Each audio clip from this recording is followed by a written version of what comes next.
사랑하는 새벽나라 친구 여러분 안녕하세요. 여러분과 함께 화요일 말씀을 묵상할 김종호 목사입니다. 최근 우리가 함께 묵상하고 있는 사무엘상, 사무엘하는 대부분 시간의 순서대로 기록되었습니다. 그러나 오늘부터 살펴볼 사무엘하 21장부터 끝까지는 다윗이 통치하던 시절에 있었던 주요 사건들을 시간의 순서와 상관없이 기록합니다. 각각의 사건이 시대와 장르가 섞여 있는 것이죠. 하나님만이 역사의 주인이시라는 것과 그 백성들에게 은혜와 평화를 주시며 보호하신다는 사무엘서의 큰 주제를 강조하기 위한 것으로 볼 수 있습니다. 사무엘하도 마지막을 향해 달려가고 있는데요. 마지막까지 최선을 다해 잘 마무리할 수 있기를 바랍니다. 오늘 말씀의 제목은 마침표 찍기입니다. 오늘의 말씀은 사무엘하 21장 1절에서 14절입니다.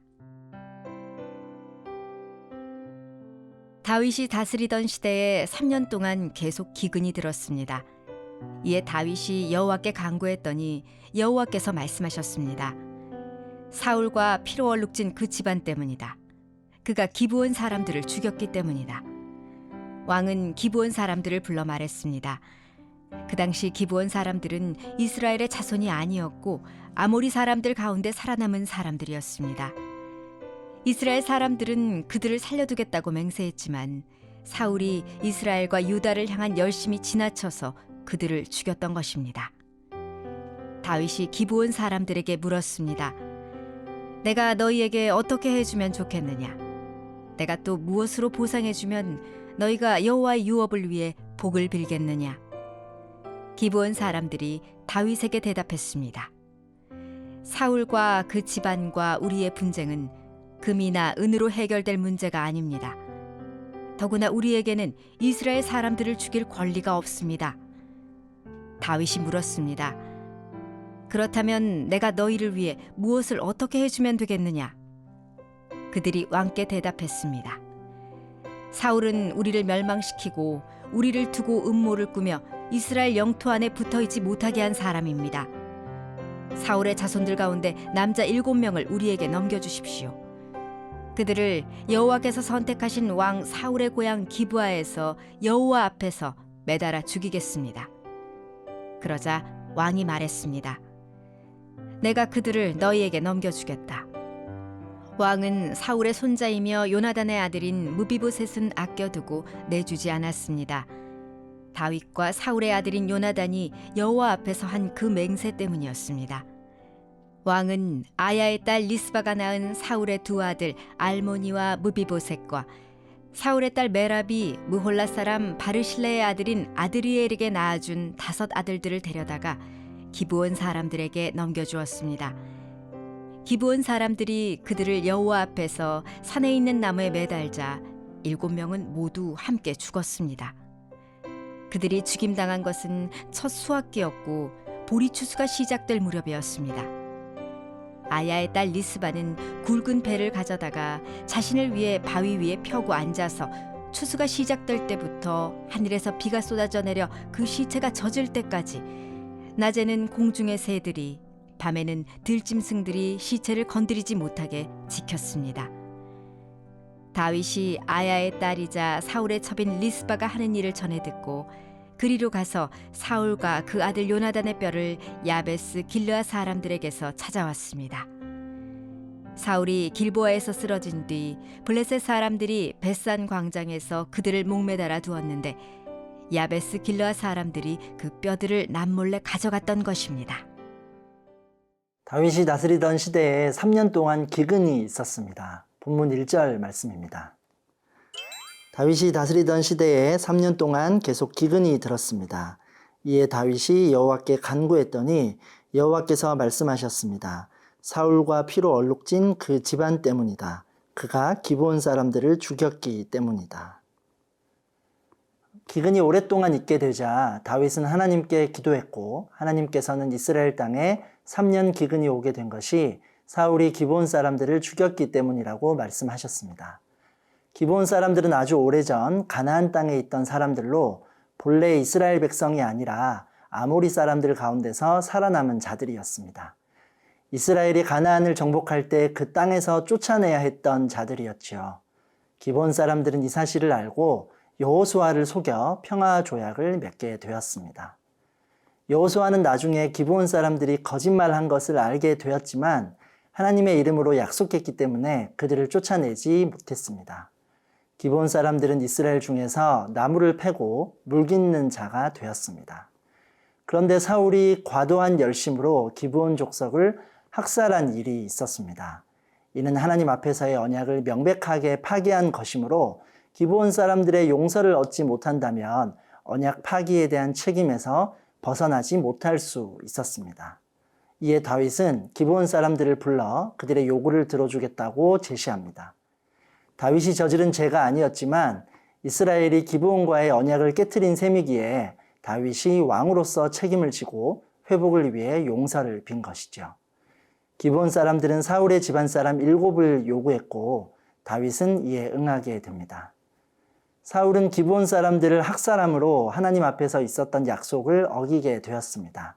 가나안 땅에 살고 있는 이방 사람들을 제거하겠다며 마치 정의로운 열심인 것 같았지만 알고 보면 자기 정권을 위한 것으로 사울의 이 열심은 결국 자손의 죽음으로 대가를 치러야 하게 된 것이죠. 여러분, 하나님의 선하신 뜻이 없는 열심은 헛된 열심이 될 수 있습니다. 겉으로는 정의로운 일처럼 보여도 그 일을 통해 하나님께서 드러나지 않는다면 잘못된 열심이 될 수 있는 것입니다. 나의 의도가 좋다고 해서 그것이 많은 이익을 가져다 준다고 해도 하나님 앞에서 약속을 지키는 것보다 더 좋은 의도와 유익은 있을 수 없습니다. 사랑하는 새벽나라 친구들, 요즘 내가 열심을 내고 있는 일은 어떤 일인가요? 이 일을 통해 하나님의 선하신 뜻이 나타나고 있는지 돌아보기 원합니다. 하나님의 선한 뜻 안에, 하나님의 말씀 안에 머무르며 나아가는 새나 친구들이 되기를 바랍니다.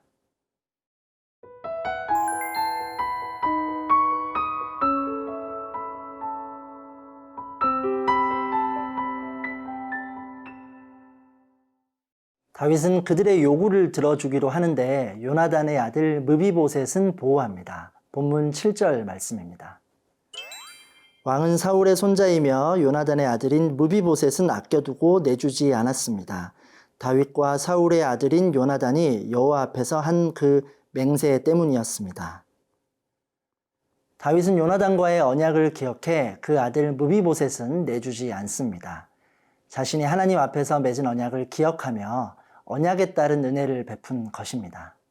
사울의 후손 중 7명이 기브온 사람들의 손에 죽게 됩니다.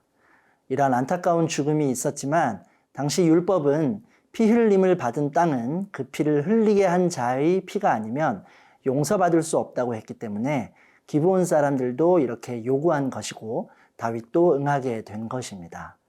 이런 조치가 없었다면 기브온 사람들은 계속 억울함을 품고 살면서 이스라엘을 미워했을 것이고 하나님은 그 억울한 피에 대해 대가를 지불하지 않은 땅에 복을 주지 않으셨을 것입니다. 이것은 사울에 대한 다윗의 복수심에서 비롯된 것이 결코 아니었습니다. 다윗은 이스라엘이 하나님 앞에 약속한 것을 지켰고 기브온 사람들의 억울함을 풀어주어 이스라엘의 평안을 회복시켰습니다. 만약 다윗의 복수심이나 악한 의도가 있었다면 아야의 딸 리스바가 그 아들들의 시체를 지켰다는 사실을 들었을 때 그 행위를 탐탁치 않게 여겼을 것입니다. 그러나 리스바의 이야기를 들은 다윗은 처형된 사람들의 뼈와 또 사울과 요나단의 뼈를 찾아 가족 묘실에 장사 지내 주었습니다. 다윗은 자신을 그토록 적대시했던 사울에 대해서도 끝까지 신의를 지켰습니다.